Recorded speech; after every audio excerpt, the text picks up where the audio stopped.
नमस्कार, इन खबर में आपका स्वागत है। फिल्म अभिनेत्री कंगना रनौत का ऑफिस तोड़ करके चर्चे में आई बीएमसी अब एक्टर सोनू सूद से भिड़ गई है। जी हाँ, वही सोनू सूद जो लॉकडाउन में गरीबों का मसीहा बन के उभरे थे और मजदूरों को उनके घर तक पहुंचाने में के लिए उन्होंने नायक की तरह काम किया था, पूरे देश में चर्चे में आ गए थे। आपको याद होगा, ये उनका काम जो है उन दिनों भी शिवसेना की आंखों में खल गया था।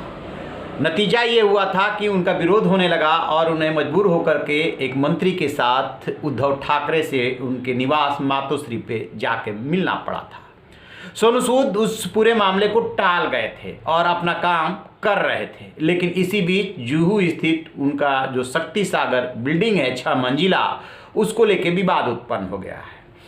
बीएमसी ने उनको नोटिस जारी किया और 2 बार तोड़क कार्रवाई कर चुकी है, सितंबर 2018 से लेकर के, और अभी तक उसका विवाद चला आ रहा है। नवंबर 2018 में पहली कार्रवाई हुई थी। बीएमसी का कहना यह है कि ये रिहायशी बिल्डिंग है जिसको कि उन्होंने होटल के रूप में तब्दील कर लिया, यानी कमर्शियल बना दिया। इसका यूज उन्होंने चेंज नहीं कराया, न ही उसके लिए किसी से परमिशन लिया।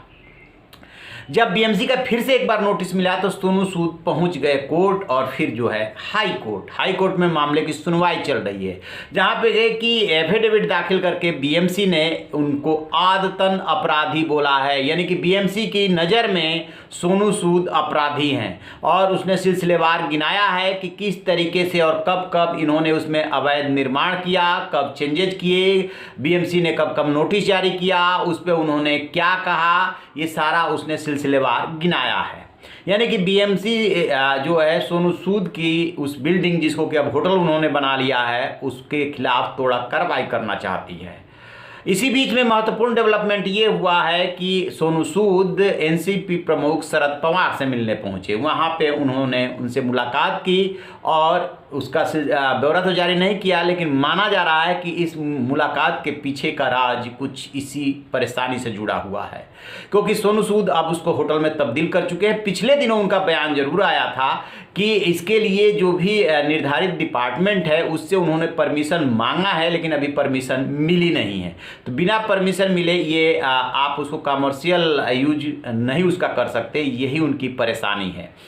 चूँकि शिवसेना उनके खिलाफ है, उस दौरान संजय राउत का बयान भी आया था कि अब उन्हें मातोश्री का एड्रेस पता चल गया, तो लिहाजा वो शरद पवार से मिलने पहुंचे। आपको एक बात और याद दिला दें कि बीएमसी ने जब कंगना रनौत के ऑफिस में तोड़फोड़ की थी, वो मामला भी हाई कोर्ट पहुंचा था, काफ़ी तूल पकड़ गया था। तब शरद पवार ने कहा था कि किसने सलाह दिया, ऐसा नहीं करना चाहिए था, खामोखा इस मामले को तूल दिया गया।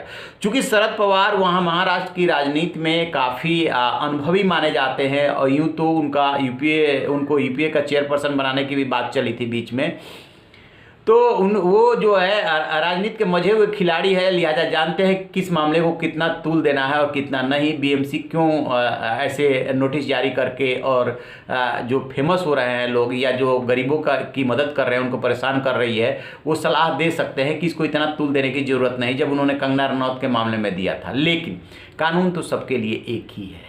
यदि जो कंगना रनौत पे अप्लाई होता है वही सोनू सूद पे अप्लाई होना चाहिए और वही संजय राउत और उद्धव ठाकरे पे भी अप्लाई होना चाहिए, लेकिन अप्लाई होता नहीं है।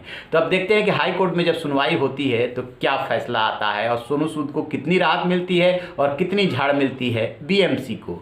तो आप रहिए न बेखबर, देखते रहिए इन खबर। Thank you. इन खबर चैनल को सब्सक्राइब करें और